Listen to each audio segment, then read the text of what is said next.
जय जोहार। आपने देखा तो न्यूज प्लस 20 में मैं हूं आपन के संग ललिता चक्रधारी। चलो एक नजर डाल था मंझनिया के एक खबर में। मध्य प्रदेश के सीएम शिवराज सिंह कोरोना पर क्राइसिस मैनेजमेंट ग्रुप लेकर ही चर्चा। स्वामी प्रसाद मौर्य, धर्म सिंह सैनी, दारा सिंह विधायक के संग राज्यसभा में हुई शामिल।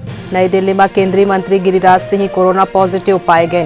देश में ओमिक्रॉन के मामला में बढ़ोतरी, अब तक 5,753 मरीजन के कोरोना के नवा वेरिएंट की पुष्टि। यूपी में 11 जिला के 58 सीट पर आज जारी हुई पहली चरण के अधिसूचना, शुरू हो ही नामांकन की प्रक्रिया। सत्येंद्र जैन कहीन अस्पताल में कोरोना के मरीज कम होवा थे भर्ती, 85% तक बेड से खाली। झारखंड में दुमका जिला में 39 स्कूली लड़का मन कोविड पॉजिटिव पाए गए। राज्य में 4,753 नवा मामला।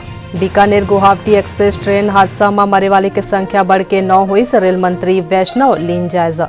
देश में पिछले 24 घंटा में कोरोना के 2.64 लाख ले ज्यादा नवा केस आए सामने। वरिष्ठ पत्रकार कमाल खान के दिल के दौरा पड़े ले हुए निधन। ऐसा नहीं तमाम जानकारी ले लगातार अपडेट रहे पर हमारे चैनल लाइक और सब्सक्राइब करना जान भूलो। नोटिफिकेशन पर बेल आइकन ला घलो दबाओ।